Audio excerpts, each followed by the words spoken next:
যেটা পেয়ে গেছি সেটা আমাদের জন্য মাটি, আর যেটা পাইনি সেটা আমাদের জন্য সোনা। এটা নয়, মানে যেটা পেয়ে গেছি সেটা আমাদের জন্য সবথেকে মূল্যবান হতে হয়। যেটা ভগবান আমাকে দিয়েছেন সেটাই আমার জন্য বেস্ট। এতটুকু কথা যদি আপনি বুঝে যান আপনার জীবনে, তাহলে অটোমেটিক্যালি বাকি জীবন আপনার খুশি খুশি কেটে যাবে।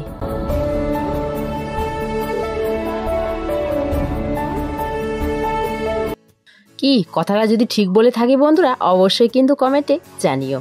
তো হ্যালো বন্ধুরা, আমি তপু, আর তপুর ছোট্ট পৃথিবীতে তোমাদের সবাইকে স্বাগত জানাচ্ছি। কেমন আছো তোমরা সবাই? আশা করছি সবাই ভালো আছো, আর আমার মতো জাস্ট বিন্দাস আছো বন্ধুরা। তো শ্রাদ্ধের দিনের সকালবেলার ব্লগটা তো আমি আগামী ব্লগেই শেয়ার করেছিলাম। এর আগের যে ব্লগটা ছিল সেখানে ওই যে ছেলে মেয়েকে স্কুলে পাঠালাম, উঠোন ঘর ঝাড়ু টাড়ু দিয়ে সকালবেলা, তারপরে ঘর বিছানাপত্র গুছাচ্ছিলাম, ওখান থেকে এই ভিডিওটা এন্ড করেছিলাম। তারপরে কি হয়েছিল বলো তো, আমি স্নান সেরেছি, আমার যা ঘুম থেকে উঠে সবার জন্য লুচি করেছিল, ভাই নিয়ে এসেছিল রসগোল্লা, সেটা দিয়ে সবাই খাবার দাবার সেরে তারপরে শ্রাদ্ধ বাড়ি চলে গেছি। সারাদিন তো ওখানেই কেটে গেছে, কোনো কিছুই শেয়ার করিনি, শুধু শেষ শ্রাদ্ধের সময় অল্প একটু ভিডিও করেছিলাম, আর লাস্টে শেষ ঠাম্মার বিদায়ের সময় একটা ভিডিও করেছি, ব্যাস। তারপরে এটা তার পরের দিন বন্ধুরা, আমার যা ভাতের হাঁড়ি মাছছে আর কি, ভাত বসাবে। ভাতের হাঁড়ি বলতে না, ভাত তো রান্না করিনি গতকালকে, তো এটা জলের হাঁড়িটা, জল যেহেতু গরম করি এখন ভাতের হাঁড়িটাতে, তো জলের হাঁড়িটা বেঁচে নিচ্ছে, ভাত রান্না করবে। আর ও বুঝে উঠতে পারছিল না যে কিভাবে ভাতের হাঁড়ির নিচের খাজলটা যে আছে ওটা ও মেজে নেবে, তো আমি ওটাকে শিখিয়ে দিচ্ছিলাম যে কেমন করে করবে। তারপরে আমি আমার যাকে সবজি কেটে দিচ্ছি, তারপর আর আমার যাই সব কিছু রান্না করেছে।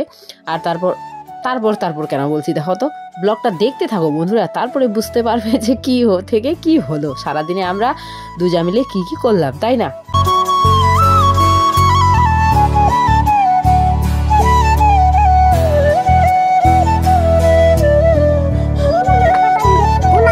আসলে আমাদের বাচ্চাগুলো এমনই বন্ধুরা, সকালবেলা ঘুম থেকে উঠে সাথে সাথে যে ব্রাশ করবে সেটা একদমই করতে চায় না।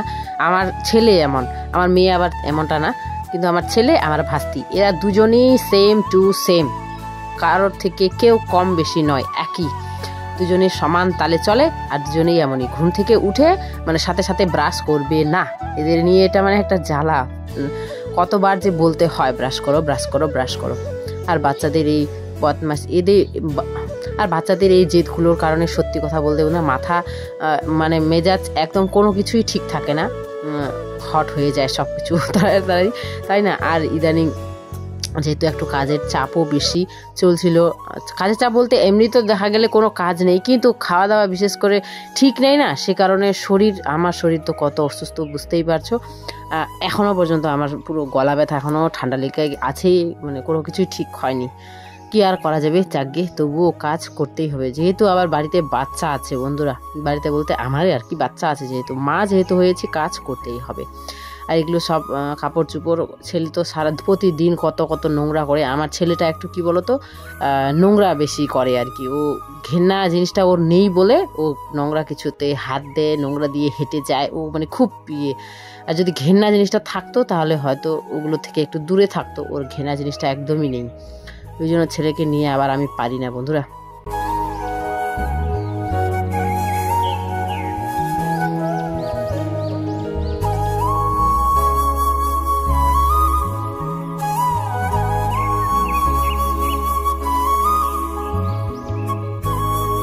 আমরা যেটা মনে করি যে শুধু সুখ হওয়া জীবন, এটা কিন্তু নয়, কখনো কখনো দুঃখেরও আলাদা মজা থাকে, কারণ দুঃখ আপনাকে অনেক কিছু শিখিয়ে যায়, অনেক অনেক আপনাকে মজবুত করে যায়।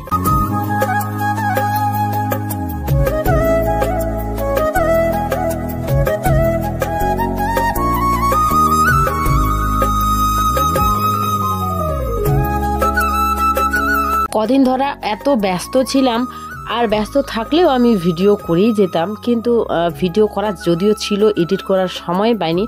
আর বিশেষ করে শরীর ভালো নেই, মন ভালো নেই, কোনো কিছুই ভালো নেই বলে কোনো কিছু ঠিকমতো শেয়ার করাই হচ্ছে না তোমাদের কাছে। আর তোমরা আমাকে এত এত ভালোবাসা দিচ্ছ, আর আমি তোমাদেরকে সময় মতো ভিডিওটাও দিতে পারছি না বন্ধুরা, সে কারণে মনটা ভীষণ খারাপ, আর কি তোমাদের কাছে ক্ষমা চাচ্ছি। এইভাবেই তোমরা আমার পাশে থেকো বন্ধুরা। আর এক দিদিভাই কুয়াপাট্টার কথা কমেন্ট করেছিল যে কুয়াপাট্টা নোংরা হয়ে গেছে। হ্যাঁ, আমিও এটা মানি, বুঝি নোংরা হয়ে গেছে। দুদিন আগে ব্রাশটা দিয়ে আবার ঘষেও দিলাম, ব্রাশের দাঁত একদমই নেই, সব কাঁটাগুলো তারগুলো আর কি ঘষলে চলে যায়, তো ছুটে গেছে। সানকে আমি বলেছি ব্লিচিং পাউডার আনতে, কিন্তু ইদানিং যেহেতু আমরা এদিকে থাকি বিধাননগর, বিশেষ করে যাওয়া হয় না, যেতে হয় কোনো দিন একটা ডেট ফিক্স করে যে কোনো এত কিছু এগুলো জিনিস আমাদের শেষ হয়ে গেছে, লাগবে, সেগুলো বিধাননগরেই পাওয়া যাবে, এমন করেই আর কি। আর বিধাননগরে একটু দামটাও কম হয়, আর আমাদের এখানে যে দোকানগুলো আছে একটু দামটাই বেশি হয়, যেহেতু ওরা ওদিক থেকেই নিয়ে আসে, সেই কারণে। তাই সান প্রতিদিন বা সব সময় বিধাননগর যেতে পারে না, কোনো একদিন সময় করেই যেতে হয়। আর দুটো বাচ্চাকে সামলাতে হয়, দুটো স্কুলে নিয়ে যাওয়া আসা, ও বিশেষ করে সত্যি কথা বলতে একদম সময়ই পায় না।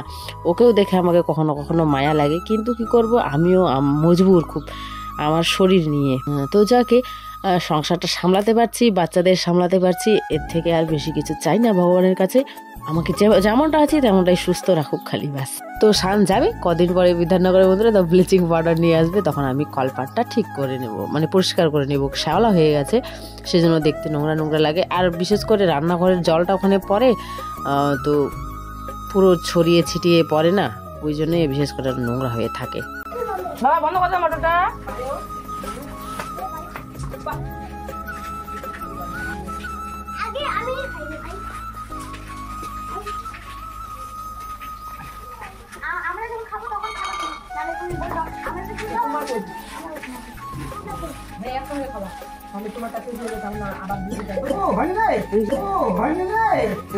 এই যে আমার বরটা বন্ধুরা, ওর জন্যই বেঁচে আছি, ওর জন্যই আমি মানে হাজারো দুঃখ কষ্ট, শরীরে অসুস্থতা সব কিছু সামলে ভালো মতো মানে সব কিছু মেনে নিয়ে আমি আর কি বেঁচে আছি, ওর ভালোবাসার কারণেই। বলে না যে বাবা মারাই বোঝে, বাবা মারাই নিঃস্বার্থভাবে ভালোবাসে, বাবা মারাই সব কিছু। কিন্তু আমার জীবনে আমি বলবো বাবা মা তো আছেই, তারপর আমার স্বামী, যার কারণে যে নিঃস্বার্থভাবে আমাকে ভালোবাসে, যে চায় সবসময় আমি ভালো থাকি, আর আমার ভালোটার জন্যই ও সবসময় চেষ্টা করে যায় আর কি, যেভাবে আমি ভালো থাকবো সেটাই চেষ্টা করে। আর এটাও শুধু যে সানের জন্যই হয়েছে তা কিন্তু নয়, আর নিশ্চয়ই আমার মধ্যেও এমন কিছু গুণ আছে যেগুলোর কারণে ও আমাকে ভালোবাসতে এতটা বাধ্য, তাই না বলো বন্ধুরা?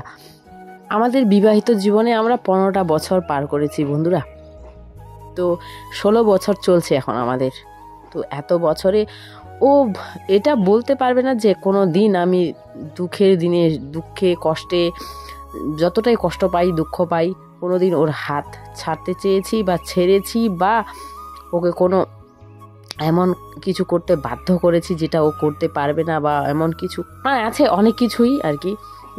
সেই কারণে হয়তো ও আমাকে এতটা ভালোবাসে, যেটা ও বলে, ও সত্যি আমাকে এটা বলে যে তুমি এমন করনি, তুমি অমন করনি। যেমন এক দিদিভাই আমার 2-3 বার হয়ে গেলো এই কমেন্টটা করেছো, সে নতুন এসেছে আমার পরিবারে হয়তো, সে কারণে ও আগের ভিডিও আমার দেখতো, আমার 2 বছর আগের ভিডিও দেখেছিল, সে কারণে জিজ্ঞেস করে দিদি তুমি ওই বাড়িটা কেন ছেড়ে দিয়েছো, ওই বাড়িতে কেন থাকো না, কেন এই বাড়িতে চলে এসেছো, এখনও পর্যন্ত কমেন্ট করেই চলেছো। তো আমি তো বলেছি যে পুরনো ভিডিওতে আছে দেখে নিও, তবুও তুমি আবার জিজ্ঞেস করেছো কেন ছেড়ে দিয়েছো। তো সেটাই বন্ধুরা, আমার কোনো ইচ্ছে ছিল না এই বাড়িতে আসার, কোনো ইচ্ছেই ছিল না। এক তো আমার শরীর অসুস্থ থাকে, সে কারণে আমি একটু মেনে নিয়েছি, কিন্তু তাহলে আমি আসতেই চাইনি এই বাড়ি। কিন্তু আমার বরের কারণে আমাকে আসতে হয়েছে, যেহেতু বর আর আমি এক, দুজনে, ওর বাবা মানে আমারও বাবা, আর মানুষের তো কথাবার্তা আছেই জানুই। সে কারণে বিশেষ করে সান আমাকে নিয়ে ও খুব গর্বিত যে আমি ওর কথায় এখানে এসেছি। আগের যে দিনগুলো আমি পার করেছি বন্ধুরা, এখনও আমি ভুলিনি, কিন্তু এখনও আছেই আমার মনে। ভোলার চেষ্টা করি না, ভুলে যাওয়ার ভান করি, হ্যাঁ ভুলে গেছি, তা নাহলে তো সুখে থাকা যাবে না বন্ধুরা, তাই না? তো কিন্তু কি করব, শানের জন্য আমাকে আসতে হলো। শান যেহেতু এখানে আসতে হবে ওকে, যদিও আমার দেওর ছেড়ে যায়নি, দেওর আমার এখানেই ছিল, কিন্তু শানের ওই যে কষ্ট হতো, মানুষের নানান কথা বলতো ওকে, ও খাবার দিতে আসতো যে, আবার সত্যি কথা বলতে ডেলি ছুটির দিনে তো ভাই এখানে থাকতো না, ওখানে থাকতো, তো প্রত্যেক দিন দুটো বাচ্চাকে সামলে আবার বাবাকে খাবার দিতে আসা, সত্যি এটা একটা খুব কঠিন কাজ। যারা করবে তারাই বুঝবে। বর্ষার দিনে, ঠান্ডার দিনে এত মানে বিশেষ করে বর্ষার দিনে ভেজা রেনকোটটা বারবার খুলে আবার পরা খুব কঠিন একটা কাজ। তো যাকে অনেক কিছু কথা বলে ফেললাম। তো আমার ছেলেকে নিয়ে যা আমার ভাস্তি যাওয়ার সবাই গেছিলো বিকেলবেলা ডাঙাপাড়া, তো ওখান থেকে এখনও ফেরেনি, ওরা নাকি খাবার দাবার খেয়ে আসবে। তো আমি বাড়ির জন্য রান্না সেরে তারপরে চলে এলাম, কাকিমাদের বাড়ি আসতে বলেছিল।